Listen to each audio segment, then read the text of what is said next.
31 Ekim meme kanseri ile ilgili farkındalık oluşturma ve bilgilendirme ayı olduğundan biz de halkımızı bilgilendirmek istedik.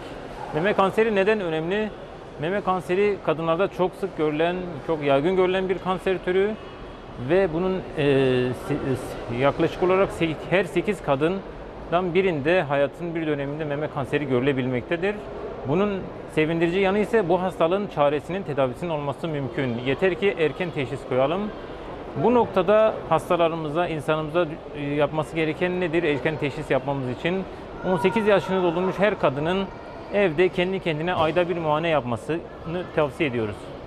Bu yapacağı muayenede nelere dikkat etmesi gerekiyor?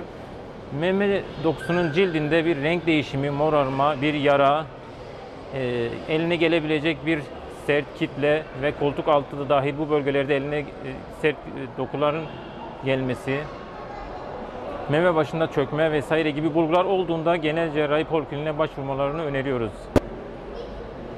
Ayrıca 40 yaşını geçmiş hastalarımız ve risk grubunda olan hastaların da düzenli meme muayenesine gelmesini tavsiye ediyoruz.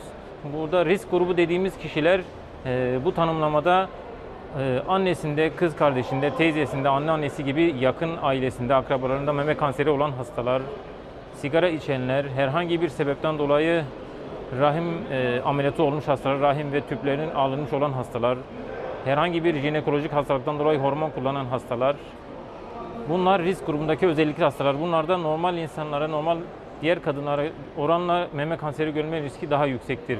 Bunların düzenli olarak belirli periyotlarda meme muayenesine gelmesini tavsiye ediyoruz. Genel cerrahi polikliniğine, keten merkezlerine, aile hekimlerine başvurabilirler.